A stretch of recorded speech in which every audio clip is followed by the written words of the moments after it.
The Cursed Tomb of the Witches Pharaoh.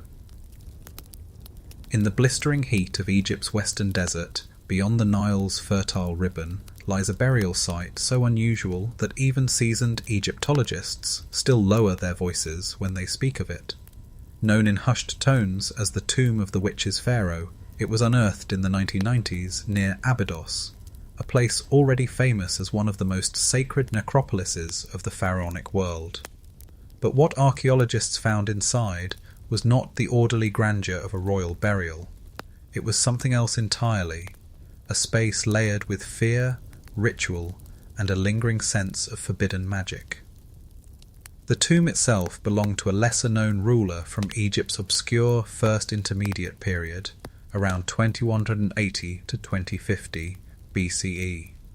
This was a time when central authority collapsed after the Old Kingdom's golden age, and local rulers, often warlords, vied for control. The burial belonged to a man historians have tentatively nicknamed Nebka the Accursed, though no complete cartouche remains. What set his tomb apart was not its scale, but its unusual markings: walls covered in apotropaic symbols, serpentine hieroglyphs, and enigmatic spiral designs that do not appear in any standard funerary texts of the time.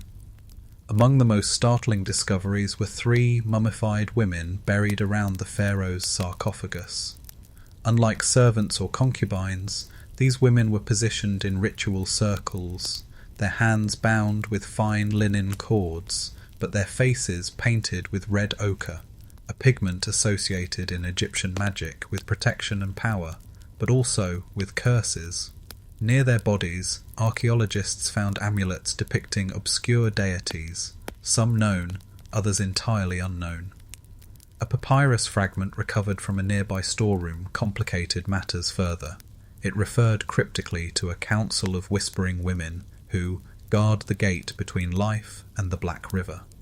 Some fringe historians have argued that these women formed an early occult order, protectors or perhaps practitioners of esoteric rites within the royal court. Others suggest they were executed witches, buried with the king to neutralize their powers. Mainstream Egyptology has attempted to contextualize the find. Some scholars believe these features reflect local magical traditions that flourished during the political fragmentation of the First Intermediate period. Without centralized oversight, provincial elites experimented with ritual in ways later dynasties would suppress, but there is an undeniable sense that this tomb defies neat categorization. One particularly eerie detail involves the placement of 13 obsidian blades, not bronze, not flint, around the sarcophagus. Obsidian was rare in Egypt, imported from distant lands like Anatolia or Ethiopia, and its ritual use is scarcely documented. Their precise radial arrangement suggests a magical perimeter, perhaps designed to contain something or someone within. Modern researchers still debate whether these were protective talismans for the pharaoh's journey to the afterlife, or intended to keep his spirit trapped, preventing it from returning to the world of the living. The air of curse surrounding the tomb was not helped by a string of unfortunate events.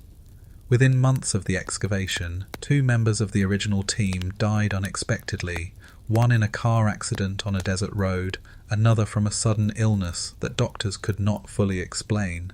Egyptian authorities were quick to downplay these incidents, citing coincidence. Yet whispers of the witch's curse spread quickly among workers, echoing the better-known legend of Tutankhamun's tomb decades earlier. Forensic studies on the 3 female mummies revealed something even more peculiar. Unlike most ritual sacrifices, their bodies showed no signs of violent death. Instead, they seemed to have died peacefully, or perhaps through some form of poisoning or ritual sedation. A few esoteric researchers have speculated that these women were not victims but collaborators, possibly priestesses engaging in a voluntary death rite to accompany the king into the underworld. Scholars still debate whether these women held genuine power in life, or if their witch status is a modern projection onto an unfamiliar religious role. The site remains only partially excavated, portions of the burial chamber are deliberately sealed, not out of superstition, but because the surrounding structure is unusually unstable, as if built in haste or deliberately designed to collapse. Satellite imaging has revealed anomalies beneath the sand, hints of additional chambers that may hold further clues. The Witches Pharaoh offers us a glimpse into an Egypt that was less orderly, more experimental, and far more spiritually volatile than the polished grandeur of later dynasties. In that liminal age, when kings fell and local cults thrived, magic and power intermingled in ways that still make historians uneasy. Babylon's forbidden star priests, long before telescopes traced the planets across the night sky, a civilization rose along the banks of the Euphrates that saw the heavens not merely as distant lights, but as an active language, a script written by gods and read by a select few. In ancient Babylon, among towering ziggurats and bustling marketplaces, a hidden circle of intellectual elites emerged, the Tupshah, Enuma, Anu, Enlil, or scribes of the heavenly signs. To the outside world, they were astronomers, charting stars and eclipses with mathematical precision. But to the inner circle, these were the star priests, custodians of celestial power, blending calculation, divination, and something that, to modern eyes, feels unmistakably occult. Their base of operations was often tied to temples like Esagila, dedicated to the god Marduk, and Etem Enanke, the famous ziggurat some associate with the Tower of Babel. From these high terraces, priests spent nights observing planetary motions, recording every flicker and anomaly on clay tablets. Over centuries, they created the Enuma Anu Enlil corpus, a massive collection of omens, nearly 7,000 entries, that linked heavenly phenomena to earthly events. A lunar eclipse in the west might foretell rebellion. A comet with a red tail could signal famine. Mainstream historians acknowledge the Babylonians as pioneers of systematic astronomy. They could predict eclipses centuries before Greek astronomers formalized their models. But beneath that scholarly surface was a carefully guarded belief. The stars were not just indicators, they were instruments. Among the most controversial tablets are those containing what modern scholars call ritual substitution protocols. When an omen predicted disaster for the king, the priests would install a substitute king, often a prisoner or a willing servant, crown him temporarily, and place him under strict ritual surveillance. The real king would withdraw, unseen. The substitute would absorb the heavenly curse, and, after a set number of days, he would be executed. The sky's decree had been fulfilled on the wrong man. This grim practice blurred the line between cosmic interpretation and cosmic manipulation. To the Babylonians, the ritual worked because the heavens operated like a legal contract. If the omen found a recipient, the god's demand was satisfied. To modern readers, it feels eerily like magical redirection, an occult technology on a state level. One especially fringe but intriguing detail comes from a recently deciphered tablet fragment stored in the British Museum. It mentions a dark star of Nergal appearing in the month of Abu, and priests performing a ceremony involving 7 copper mirrors. Some suggest this describes a supernova or a rare planetary conjunction. Others believe it refers to a now-lost magical rite intended to summon or repel destructive divine forces. Even among scholars, debate rages. Did Babylonian star priests genuinely believe they could alter fate, or were they simply playing political theatre with cosmic symbolism? Some see their actions as pragmatic, using astronomy to maintain control. Others argue that, to these priests, astronomy and the occult were inseparable, 2 faces of the same divine truth.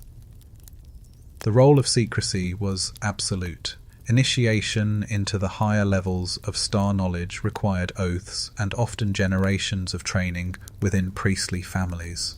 There are accounts of scribes punished for revealing astral omens to commoners. Babylonian kings themselves deferred to these priests, fearing their pronouncements as much as they relied on them. The esoteric tablets of Marduk, mentioned in a few late records, remain a mystery, possibly destroyed by Persian or Greek conquerors, or perhaps hidden. One quirky, lesser-known tidbit involves the priestly habit of burying clay tablets in foundation walls of temples, effectively planting celestial knowledge into the earth, ensuring the building itself resonated with the heavens. Some modern researchers liken this to a form of architectural magic, where star lore became a literal cornerstone of power. Today, fragments of these cuneiform tablets lie in museums, studied for their astronomical brilliance. But as we piece together their celestial codes, a deeper question lingers. Were we simply inheriting the earliest science, or unearthing the blueprints of an ancient magical order that tried to negotiate with the stars themselves? The star priests of Babylon occupied a liminal space, between calculation and conjuration, between the temple roof and the cosmic void. Their legacy endures in astrology, in astronomy, and in the uneasy suspicion that for some, the heavens were never distant. They were tools waiting to be used. The oracle bones of Shang China. Long before paper, before Confucius, before the Great Wall traced its jagged spine across the northern plains, there was fire, bone, and the voice of spirits speaking through cracks. Deep in the late Shang Dynasty, around 1250 BCE, the royal court of ancient China developed a system of divination so methodical and yet so profoundly supernatural that it still challenges historians to decide whether it was ritual, science, or something altogether stranger. These were the oracle bones, and the diviners who used them formed one of the earliest known occult bureaucracies in history. The process began in the heart of the Shang capital, Yinshu, near modern-day Anyang. Royal diviners selected turtle plastrons, or the shoulder blades of oxen, organic materials believed to be especially receptive to spiritual forces. Onto these surfaces they etched questions posed by the king himself. Would the harvest succeed? Should we attack the western tribe? Is the queen's pregnancy auspicious? Then, using a heated bronze rod, they applied fire to the back of the bone, causing it to crack. The diviners read the direction, shape, and intensity of these fractures, interpreting them as messages from royal ancestors and deities. Mainstream historians often describe this as proto-writing, and indeed the inscriptions carved afterward are the earliest known form of Chinese writing. But to the Shang, this was not proto-anything, it was communication with the invisible world. Each crack was a syllable, each pattern a sentence. The king's authority rested not only on armies, but on his unique access to the ancestors, who were believed to influence every aspect of life. What sets the Shang oracle practice apart is its meticulous record-keeping. Diviners didn't simply perform rituals, they catalogued outcomes. Over 100,000 oracle bone fragments have been unearthed, containing detailed notations of questions, divinations, outcomes, and follow-up events. In some cases, they returned to the same bones days later to inscribe whether the prediction came true, an almost scientific approach wrapped in supernatural trappings. And yet, woven into this bureaucracy is an unmistakable aura of the occult. Some bones bear enigmatic pictograms not directly tied to the standard script, spiral motifs, hybrid animal shapes, or indecipherable sigils. A few diviners' names recur in association with these peculiar carvings, suggesting a subgroup of ritual specialists within the royal court who may have practiced more arcane techniques than the official procedure acknowledged. One fringe but fascinating theory points to dragon bones, fossilized remains mistaken for divine relics. Rural communities near Anyang unearthed ancient dinosaur bones long before paleontology existed, and some of these were ground into powders for medicine or ritual use. A few oracle bone caches appear to contain fossil fragments carefully carved alongside turtle shells, hinting at a symbolic layering of Earth's deep past into divination, a kind of prehistoric time magic, if one is inclined to see it that way. Another curious element involves sound.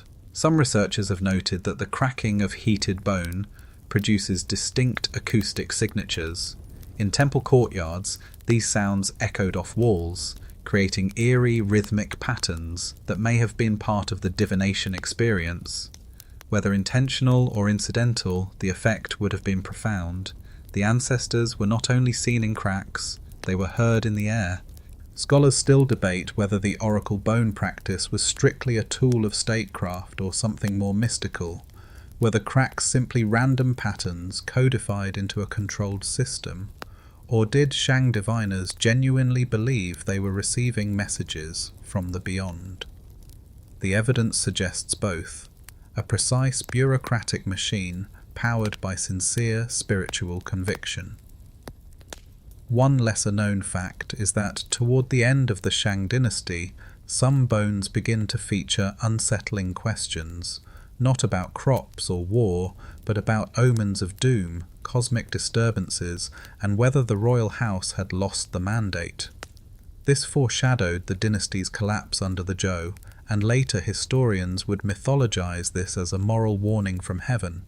But at the time, it may have felt like the spirits themselves were turning against their earthly interpreters. Today, the oracle bones rest in museums and archives, their cracks silent but their inscriptions still legible. They offer us a rare, unbroken thread into the ancient human impulse to seek patterns in chaos, to make the unseen speak.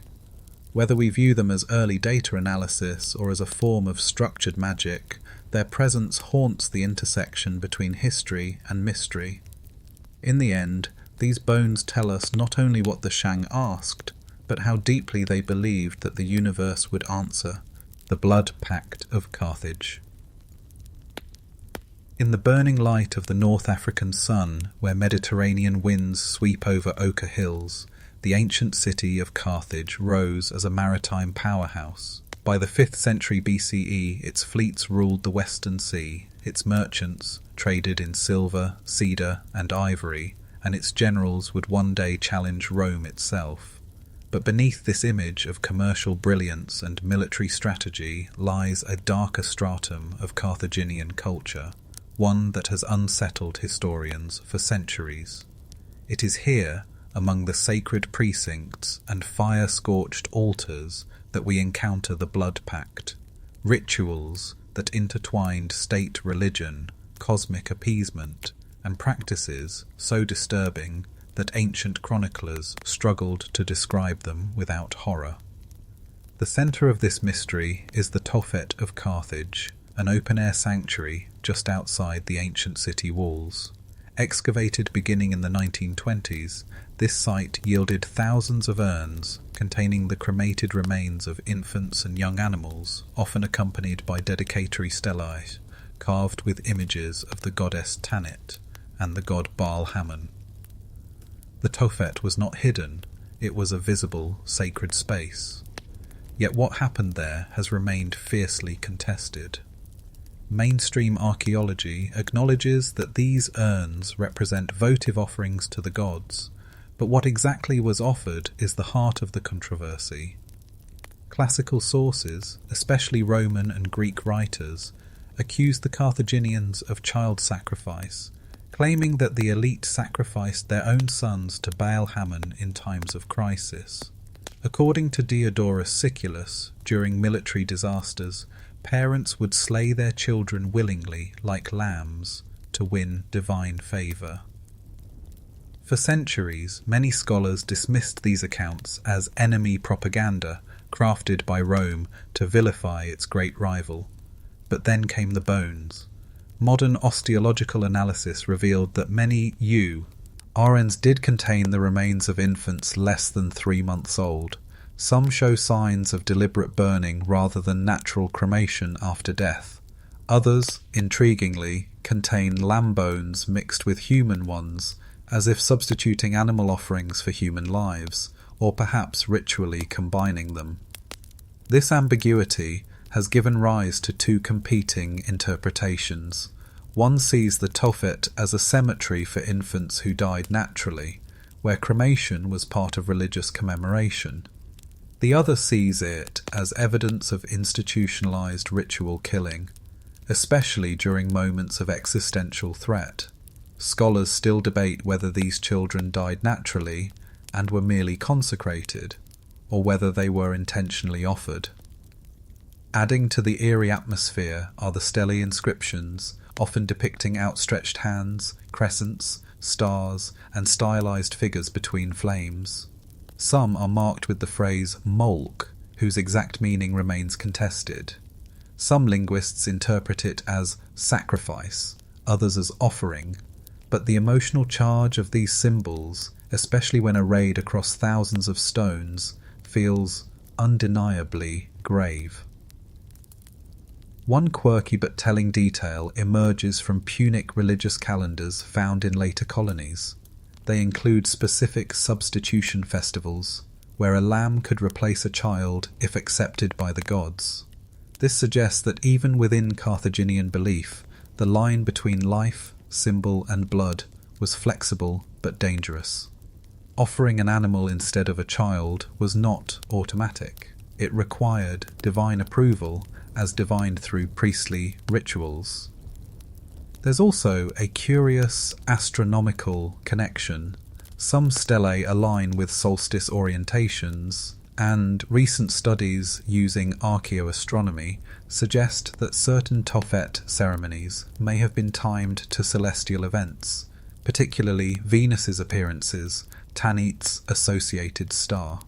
This hints at a cosmic logic behind and the sacrifices, embedding them in a celestial calendar that turned ritual into a negotiation with the stars. Historians remain divided. Was Carthage engaging in ritualized mourning cloaked in religious language, or did it practice a form of state-sanctioned blood magic, offering the most precious lives to divine forces in exchange for survival? Roman conquest eventually razed Carthage to the ground in 146 BCE, and with it went the priestly records that could have answered these questions.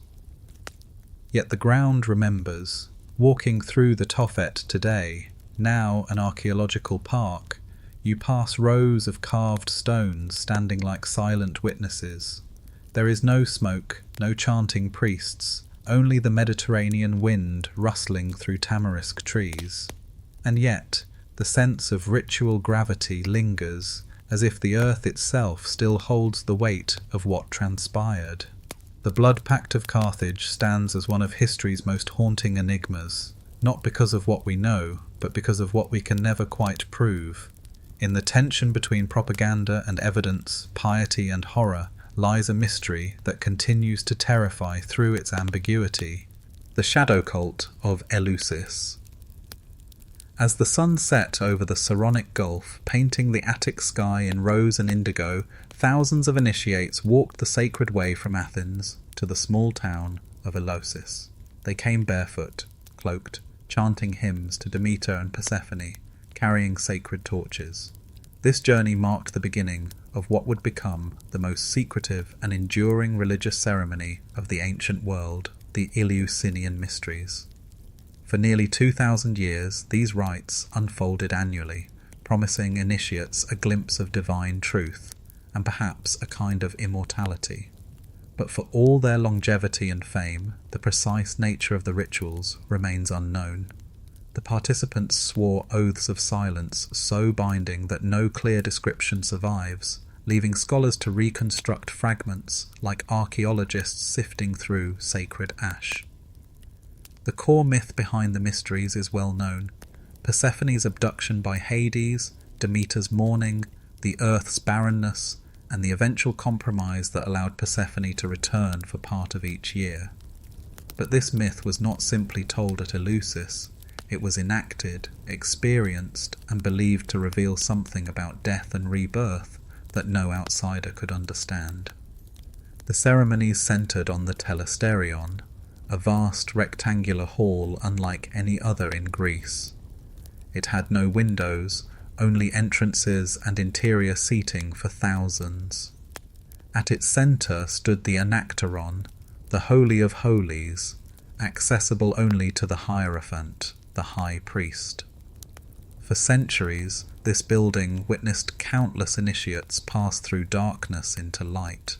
Mainstream historians describe the mysteries as a religious initiation promising blessed afterlife, but fragments hint at something deeper, something occult.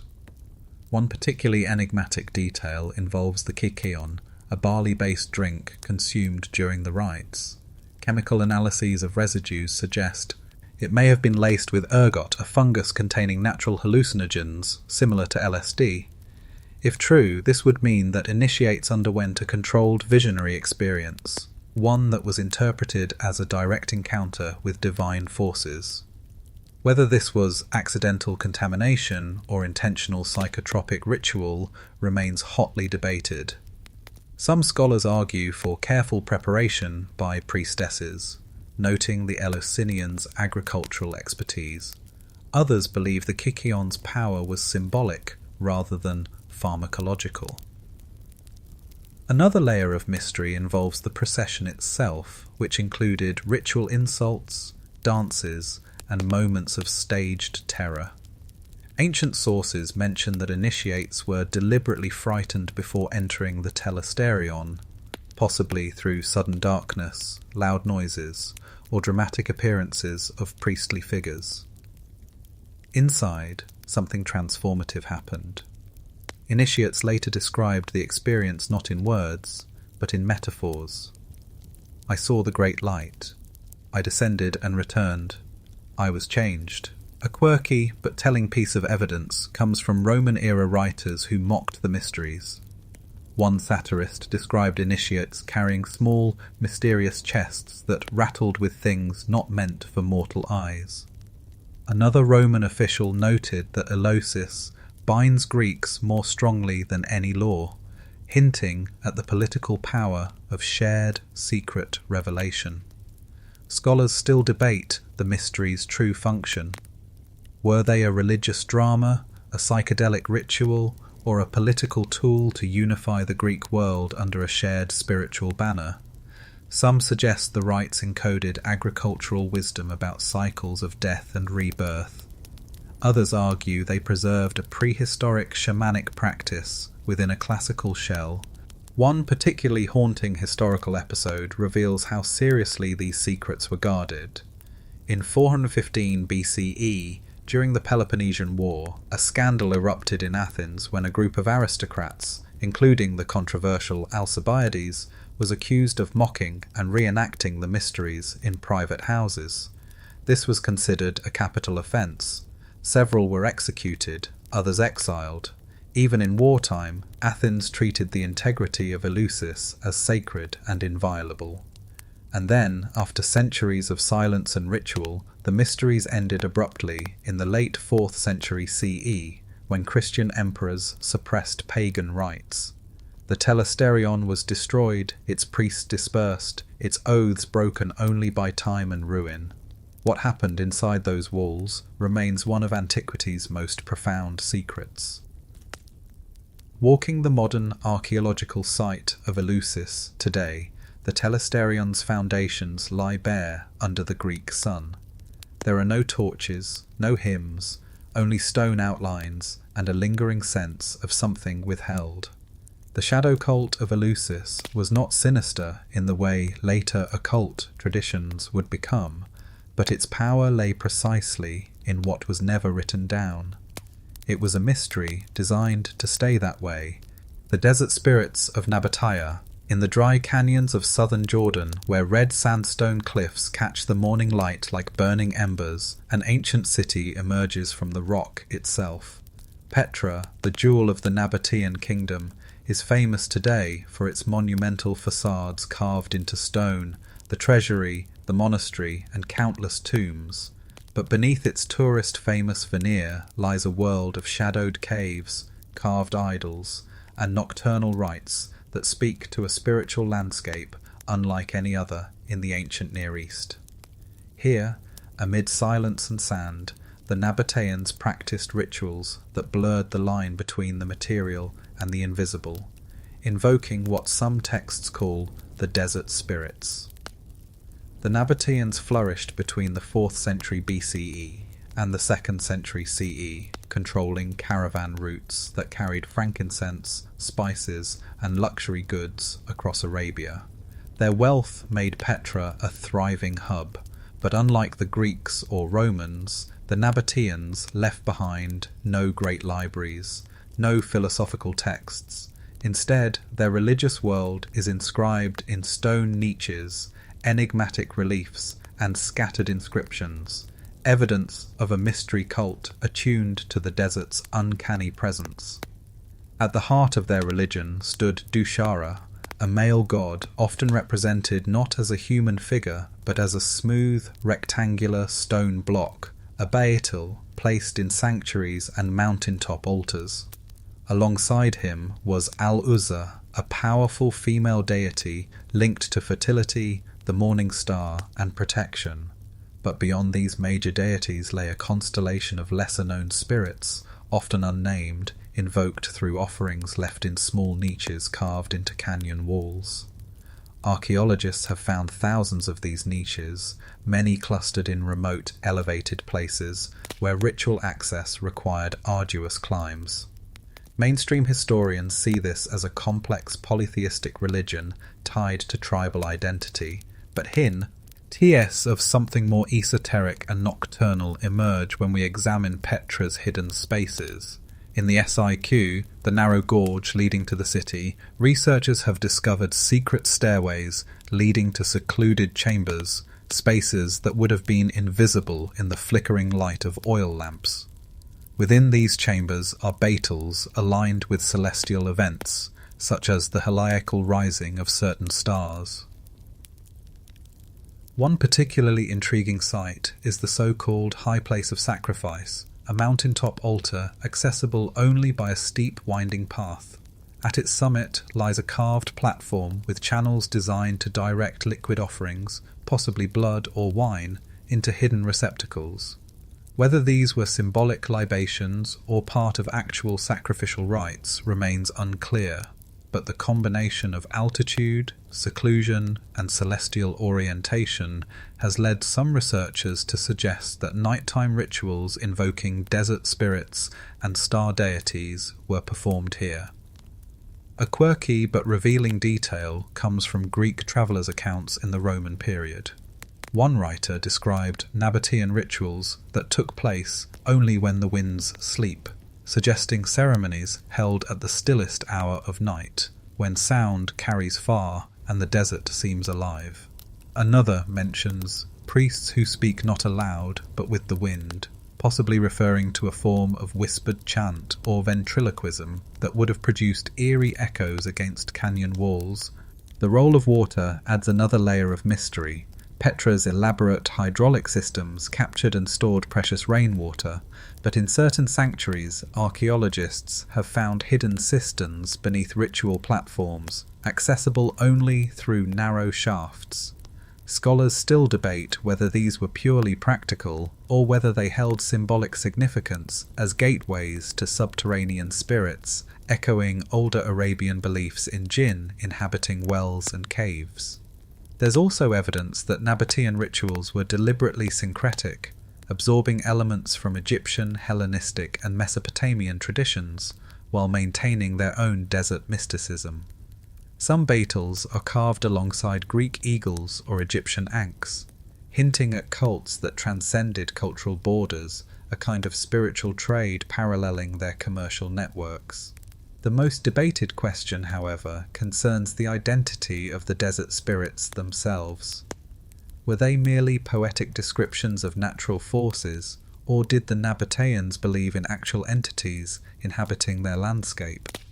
Some scholars argue they were localized gods, others that they were closer to jinn, intermediary beings neither divine nor mortal. The inscriptions offer tantalizing glimpses, but no answers. Today, when night falls over Petra, the canyons grow silent in a way that feels almost staged. The wind funnels through narrow passages, creating low, haunting tones. Standing before a Baitil under a star-filled sky, it's not hard to imagine why ancient Nabataeans saw this place as alive, inhabited, watched. The desert spirits of Nabataea remain elusive, half hidden in stone and shadow. They remind us that not all ancient mysteries are encoded in texts. Some are carved into the land itself, whispering only when the winds sleep. The enigma of the Sibylline Books. On a cold winter's night in the late 6th century BCE, a mysterious old woman appeared at the gates of Rome. She carried with her 9 volumes bound in rough bark, and she demanded an extraordinary price from King Tarquinius Superbus. When he refused, she calmly burned 3 of the books in front of him, then demanded the same price for the remaining 6. Again he refused, and again she burned 3. Finally, with only 3 volumes left, Tarquinius relented and paid her asking price. The woman vanished. The books, known ever after as the Sibylline Books, were installed in the temple of Jupiter Optimus Maximus on the Capitoline Hill, where they would guide Rome through its darkest hours for centuries. This story is usually told as legend, but behind it lies a historical fact.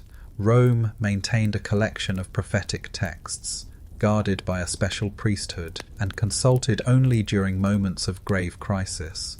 These were the Sibylline oracles, believed to have been composed by a Sibyl, one of several legendary prophetesses scattered across the ancient Mediterranean, said to speak the will of the gods in cryptic, often terrifying riddles. The Sibylline Books were not a public scripture. They were kept under lock and key, accessible only to the Quindecimviri Sacris Faciundis, the 15 men for sacred affairs. When omens or disasters struck, a plague, a famine, a foreign invasion, the Senate ordered these priests to consult the books. The texts would be opened, passages read, and instructions interpreted. The answers often involved elaborate rituals or the introduction of new cults into Rome. Mainstream historians view the Sibylline Books as an instrument of state religion, used to legitimize extraordinary measures by clothing them in divine authority. But the aura surrounding these texts was undeniably occult. The Sibyl's prophecies were not fixed doctrines but enigmatic utterances, open to interpretation like riddles or spells. One famous consultation during the Second Punic War led to the introduction of the Magna Mater, Great Mother, cult from Anatolia to save the city from Hannibal's armies. Another consultation ordered the burial of 2 Greeks and 2 Gauls alive beneath the Forum Boarium, a shocking and rare human sacrifice performed at the god's demand. There were quirks too that hint at deeper layers. The Sibylline priests reportedly performed their readings at night, by lamplight, in a subterranean chamber beneath the temple, away from public eyes. Fragments of Roman authors describe how the texts were written in archaic Greek verse, difficult even for educated Romans to understand, requiring specialized training to interpret. This linguistic barrier added to their aura of mystery and power. One particularly fascinating scholarly debate revolves around the origin of the texts. Were they genuinely ancient Greek oracles imported into Rome, or were they a carefully curated patchwork, expanded and edited over time to serve evolving political needs? Some fragments discovered in later Christian compilations suggest multiple authors and periods, some containing imagery that borders on apocalyptic, storms of fire, rivers of blood, stars falling from the sky, language that feels more like mystical revelation than state liturgy. A little-known episode from 83 BCE adds a tragic note to the story. A fire swept through the Temple of Jupiter, destroying the original Sibylline Books. In response, the Senate sent envoys across the Mediterranean to collect scattered oracles, piecing together a new version from texts in Asia Minor, Greece, and North Africa. This act of reconstruction blurred the line between preservation and reinvention. Were they recovering the Sibyl's voice or rewriting it? Scholars still debate whether the new Sibylline Books preserved authentic traditions or became a deliberately engineered prophetic archive for imperial Rome. Throughout the Republic and into the Empire, the Sibylline Books remained a hidden engine of decision-making, their prophecies invoked to justify wars, cults, and purges. Even emperors feared their words.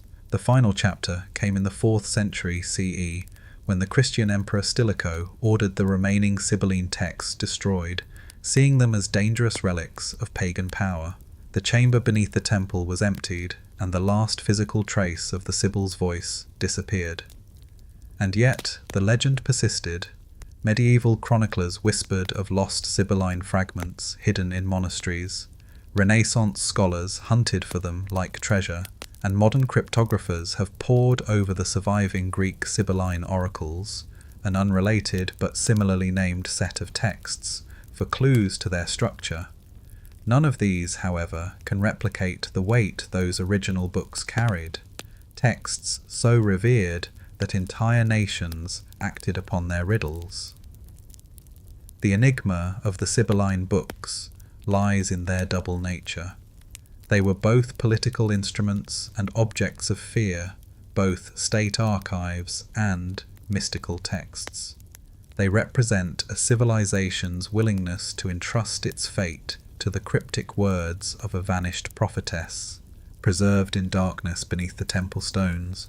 Conclusion: across continents and centuries, these 7 occult mysteries reveal a common human impulse to reach beyond the visible, to find meaning or power in the hidden forces of the world.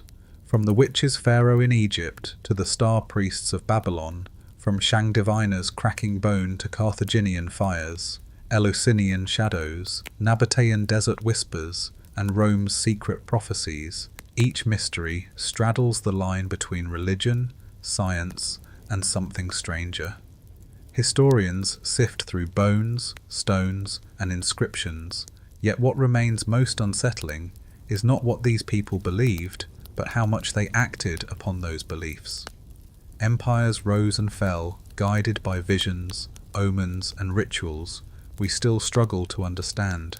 And perhaps that is why these ancient occult enigmas continue to terrify, not because they are monstrous, but because they remind us how little separates the rational from the mystical when survival, power, or eternity is at stake,